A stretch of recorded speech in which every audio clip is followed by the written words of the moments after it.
Welcome, students.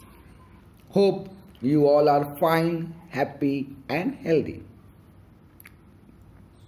हम लोगों ने अपने लास्ट क्लास में क्या क्या पढ़ा था, किसी को याद है? हाँ, हम लोगों ने पढ़ा अपने लास्ट क्लास में अबाउट फूड चेन और फूड वेब। फूड चेन के माध्यम से हम लोगों ने ये जाना कि किस तरह से जो है फूड वो एक ट्रॉपिक लेवल से अनदर ट्रॉपिक लेवल तक जाती है और पहुंचता है ना। और इंटरकनेक्टेड जो फूड चेन होते हैं, इंटरकनेक्टेड जो नेटवर्क बना हुआ है फूड चेन का, इस फूड चेन के नेटवर्क को हम लोग क्या बोलते हैं? Food web. वेब का मतलब होता है जाल, है ना, नेटवर्क। तो फूड चेन और फूड वेब के बारे में हम लोगों ने अच्छा खासा नॉलेज गैदर किया। अब ये फूड चेन और फूड वेब से क्या क्या होता है इसके बारे में हम लोग डिस्कस करेंगे। तो फर्स्ट ऑफ ऑल हम लोगों ने ये जाना कि कितने सारे ट्रॉपिक लेवल है। ट्रॉपिक लेवल 1 पे कौन आता है? प्रोड्यूसर, जो खाना बना रहा है, यानी कि ग्रीन प्लांट। ट्रॉपिक लेवल 2 पे कौन आता है? हर्बीवोरस, यानी कि प्राइमरी कंज्यूमर। कौन आता है? Primary consumer. ट्रॉपिक लेवल 3 में कौन आता है? सेकेंडरी कंज्यूमर, है ना। उसके बाद 4, मैं ज़्यादा नहीं बना रहा, सिर्फ 4 ट्रॉपिक लेवल बनाया हूँ। आप लोग ये जानते हो कि in each trophic level the food is move from one trophic level to another trophic level through food chain. आप लोगों को ये पता है कि एक ट्रॉपिक लेवल से दूसरे ट्रॉपिक लेवल पे फूड जो है वो मूव होता है फूड चेन के माध्यम से, ये तो पता है ना। और जैसे जैसे फूड जाता है, फूड के माध्यम से ही एनर्जी प्राप्त होती है। We get the energy from the food. In same way as the food move through the each topic level from one tropic level to another tropic level, similarly the energy flow from one tropic level to another tropic level, energy भी flow होता है क्योंकि food के माध्यम से energy मिलता है। लेकिन जो ये प्रोड्यूसर है, ये कहाँ से एनर्जी पाता है? ये सन से एनर्जी पाता है ना। तो जो ये सोलर एनर्जी, जिस सोलर एनर्जी को लेकर के ये फूड बना रहा है ये ग्रीन प्लांट, वही सोलर एनर्जी को ये क्या कर देता है? केमिकल एनर्जी में कन्वर्ट कर देता है during the formation of food. अपने बॉडी में जब ये फूड बनाता है तो सोलर एनर्जी को ये केमिकल एनर्जी में कन्वर्ट कर देता है। और यही केमिकल एनर्जी फूड के माध्यम से वन ट्रॉपिक लेवल से अनदर ट्रॉपिक लेवल, फिर उसके अनदर ट्रॉपिक लेवल, फिर उसके अनदर ट्रॉपिक लेवल में मूव होता जाता है। तो यही केमिकल एनर्जी एक ट्रॉपिक लेवल से दूसरे ट्रॉपिक लेवल में मूव होता है। ये बात समझ में आ गई? इसको हम लोग क्या बोलते हैं? Energy flow. क्या बोलते हैं? Energy flow. ठीक है। अब क्या होता है कि ये एनर्जी फ्लो में एनर्जी सोलर एनर्जी से प्लांट के पास आता है कि फिर क्या ये प्लांट से सोलर के यानी सन के पास वापस जाता है क्या ये एनर्जी? ऑब्वियसली नहीं जाता। सिमिलरली जब इस प्लांट को कोई हर्बीवोरस खाता है, ये थोड़ा सा साफ कर लेता हूँ। सपोज ये प्लांट है, ये हर्बीवोरस है, ये कार्निवोरस है, ये सन है। सन से एनर्जी कौन लिया? प्रोड्यूसर। और इस एनर्जी से इसने अपना फूड बनाया, और फूड बनाया, इस फूड को किसने खाया? हर्बीवोरस ने खाया। ठीक है, यहाँ तक क्लियर है? जब ये हर्बीवोरस खा लिया इस फूड को, तो सन का जो एनर्जी, सोलर एनर्जी था, जिसको प्लांट ने केमिकल एनर्जी में कन्वर्ट कर दिया था, वो केमिकल एनर्जी किसके पास चला गया? हर्बीवोरस के पास चला गया। और फिर हर्बीवोरस को जब ये कार्निवोरस खाएगा तो वही एनर्जी कार्निवोरस के पास भी चला जाएगा। लेकिन जो सोलर एनर्जी को प्लांट ने दिया था, क्या वो एनर्जी वापस करेगा क्या प्लांट? ऑब्वियसली नहीं करेगा। सिमिलरली प्लांट को जब ये हर्बीवोरस खा लिया और उससे एनर्जी हासिल किया, क्या ये हर्बीवोरस प्लांट को वो एनर्जी वापस करेगा? ऑब्वियसली नहीं करेगा। सिमिलरली एनर्जी जो है कार्निवोरस भी हर्बीवोरस को या फिर किसी प्लांट को वापस नहीं करेगा। इन दैट केस आपने देखा कि एनर्जी फ्लो जो है वो क्या है, यूनिडायरेक्शनल है। एनर्जी फ्लो क्या है, यूनिडायरेक्शनल है, यूनिडायरेक्शनल। याद रहेगा ना, ये नोट कर लोगे, बहुत इंपॉर्टेंट है। तो यहां पे क्वेश्चन आएगा कि energy flow is unidirectional through an ecosystem. Energy flow is unidirectional through an ecosystem. Justify, justify, ये क्वेश्चन नोट करेंगे, बहुत इंपॉर्टेंट है। Energy flow is unidirectional, justify, ये भी लिख सकते हो, ठीक है।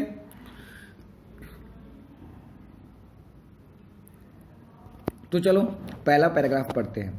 From the energy flow diagram two things become clear. अच्छा, एक और बात, इसमें एक बात तो मैं बताया नहीं, एनर्जी फ्लो तो बता दें मैं आप लोगों को।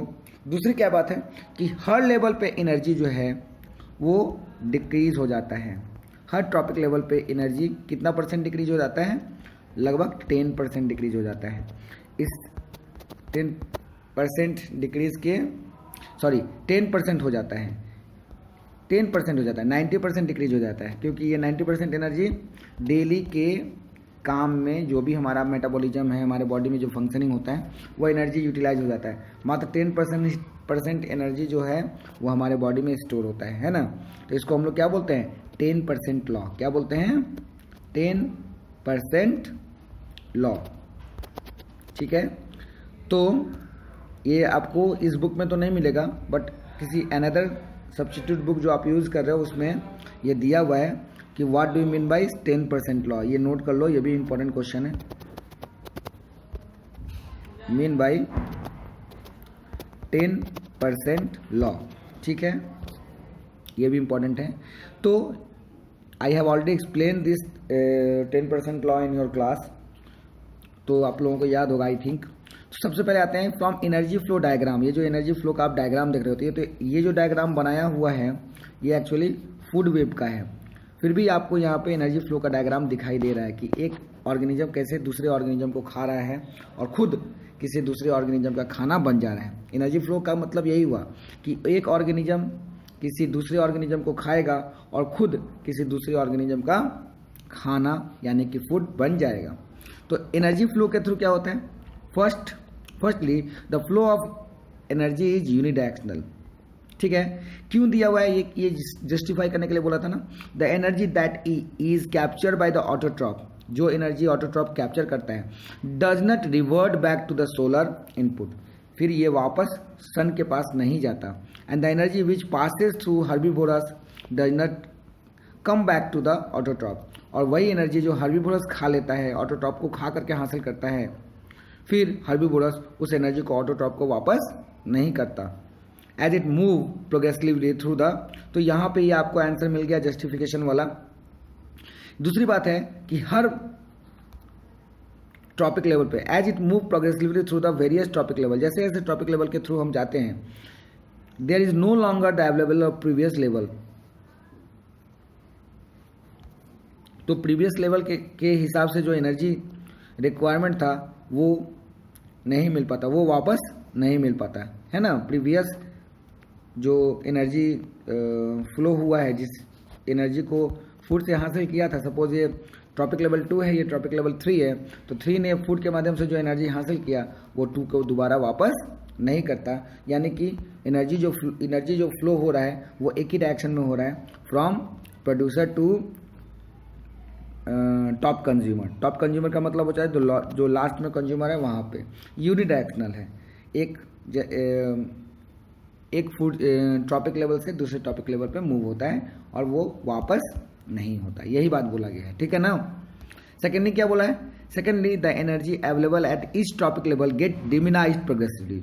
इस टॉपिक लेवल पे, हर एक टॉपिक लेवल पे जो एनर्जी होता है वो डिमिनाइज होता चला जाता है। जैसे कि मैंने बताया था, प्लांट मान लो 1000 जूल सोलर एनर्जी दे रहा है, तो उसका मात्र 1% ही ये यूटिलाइज कर पाता है। कौन यूटिलाइज कर पाता है, मान लो प्लांट 10,000 जूल दे रहा है, ठीक है, इसका 1% कितना हो गया, 100 जूल प्लांट एब्जॉर्ब कर पाया।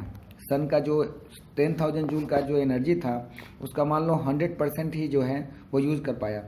अब इसके फूड का इसका जब फूड प्लांट को जब ये हर्बीवोरस खाएगा तो इसके 100 जूल से इसको मात्र 10 जूल ही यानी 10% ही जूल के फॉर्म में एनर्जी जो है वो इसको मिलेगा। इसके बाद वाले को भी 10% मिलेगा यानी कि 1 जूल मिलेगा। इसके बाद वालों तो इस तरह से एनर्जी फ्लो जो होता है वो हर ट्रॉपिक लेवल पे प्रोग्रेसिवली कम होता चला जाता है। समझ में आया? और क्या बोल रहे हैं, ये दूसरी बात होगी। तो यहाँ पे हमें स्टेट द टू कैरेक्टरिस्टिक्स, यहाँ क्वेश्चन लिख लेंगे, state the two characteristics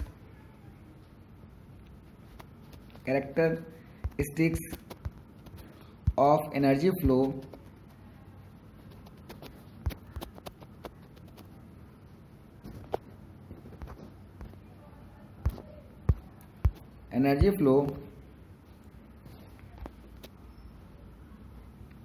in an ecosystem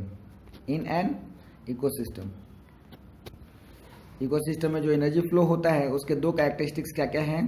पहला कि एनर्जी जो फ्लो होता है वो यूनिडायरेक्शनल होता है, और दूसरा हर ट्रॉपिक लेवल पे एनर्जी का जो अवेलेबिलिटी होता है वो प्रोग्रेसिवली डिक्रीज होता चला जाता है। समझ में आया?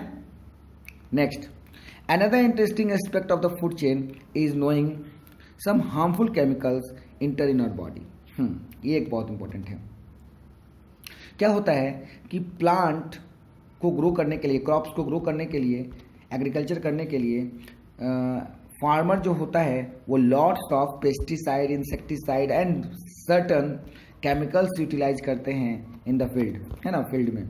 और ये फील्ड में जैसे ही गिरता है, ये जो केमिकल्स हैं ये जब मिट्टी में गिरता है तो मिट्टी से हो करके इसको कौन यूटिलाइज करता है, कौन एब्जॉर्ब कर लेता है? प्लांट एब्जॉर्ब कर लेते हैं। और ये सारे के सारे केमिकल्स जो हैं ये प्लांट्स बॉडी में जाकर के एक्यूमुलेट हो जाते हैं। अब इस प्लांट बॉडी को जो भी ऑर्गेनिज्म खाता है, चाहे ह्यूमन बीइंग खा रहा है या कोई दूसरे ऑर्गेनिजम्स खा रहे हैं, तो इससे क्या हो रहा है कि वो जो हार्मफुल केमिकल्स थे वो हार्मफुल केमिकल्स एक ट्रॉपिक लेवल से दूसरे ट्रॉपिक लेवल में मूव होने लगते हैं, है ना। और ये जैसे जैसे लास्ट ट्रॉपिक लेवल पर जब आता है तो इस केमिकल का एक्यूमुलेशन लास्ट ट्रॉपिक लेवल पर, चूंकि इसमें थोड़ा सा एक्यूमुलेट हो रखा है, अब ऐसे जानवरों को खाने वाले ये बहुत ज़्यादा अमाउंट में हैं, तो ये धीरे धीरे इनके बॉडी में, यानी कि जो ट्रॉपिक लेवल फर्स्ट है उनमें थोड़ा कम है केमिकल्स, ट्रॉपिक लेवल फर्स्ट में कम है, उसके मुकाबले बार बार ट्रॉपिक लेवल फर्स्ट को खाने के कारण ट्रॉपिक लेवल 2 में इस केमिकल का एक्यूमुलेशन ज़्यादा हो गया।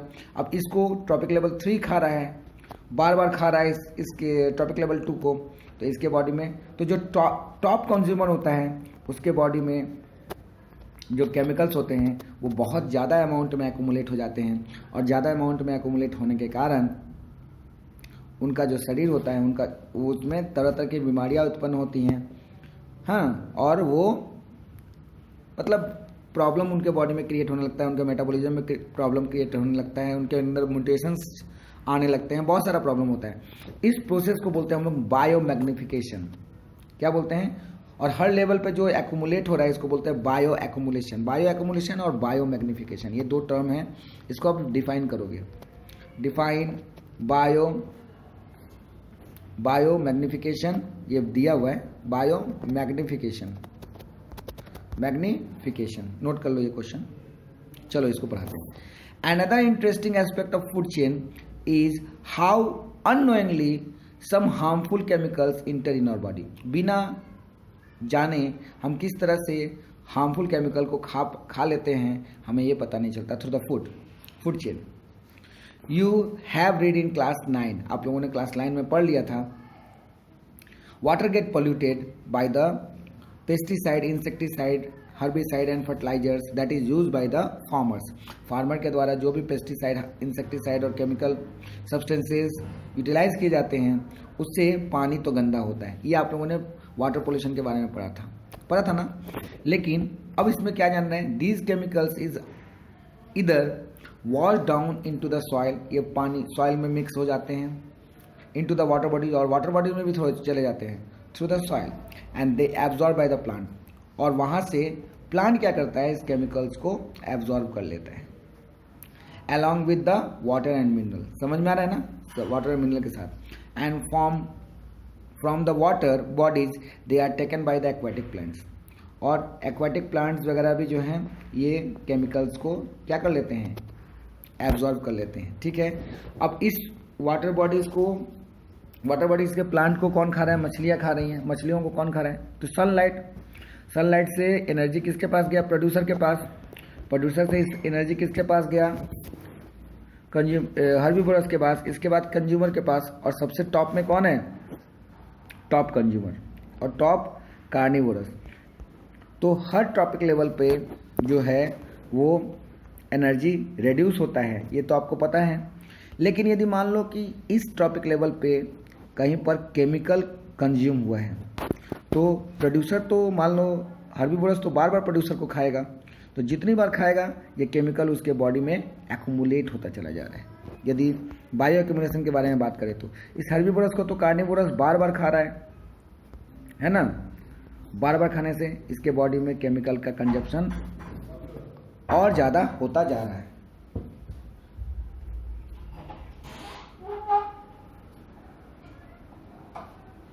ठीक है, इसके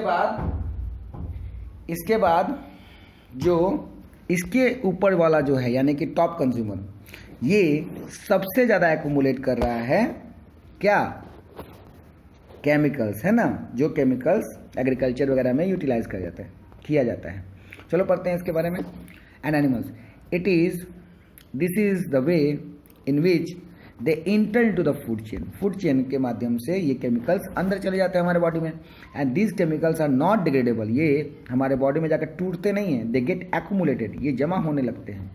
इसी को हम लोग बोलते हैं बायो एक्यूमुलेशन। क्या बोलते हैं, बायो एक्यूमुलेशन। ठीक है, समझ में आ ही गया होगा। नेक्स्ट, प्रोग्रेसिवली, हर बार जब जब हम खाना खा रहे हैं वो जमा होता जा रहा है एट ईच टॉपिक लेवल, और एक टॉपिक लेवल से दूसरे टॉपिक लेवल में ये मूव भी हो रहा है। समझ में आया, जब फूड एक टॉपिक लेवल से दूसरे टॉपिक में लेवल में खाना खा रहा है।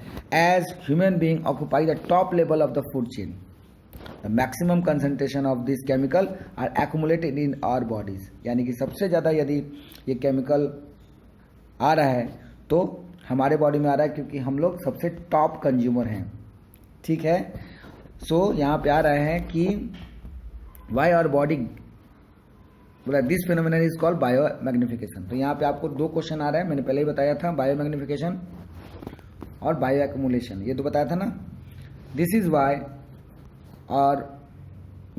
The food grain such as wheat, rice, vegetable, fruit, even meat contain varying amount of pesticide residue and they cannot be removed by washing। ये एक बात अच्छी तरह से याद रखिएगा, धोने से भी ये नहीं धुलता। क्यों, क्योंकि जितने भी पेस्टिसाइड और इंसेक्टिसाइड वगैरह हैं वो मोस्टली फैट सॉल्युबल हैं, और ये जा करके फैट में बैठ जाते हैं, चर्बी में, और चर्बी को आप ना किसी प्लांट से और ना किसी एनिमल बॉडी से रिमूव कर सकते हो धो करके, खास करके पानी से। समझ में आया। तो ये मैंने दो बातें बताई, इसमें एक क्वेश्चन अराइज हो सकता है कि why should the farmer not utilize why should the farmer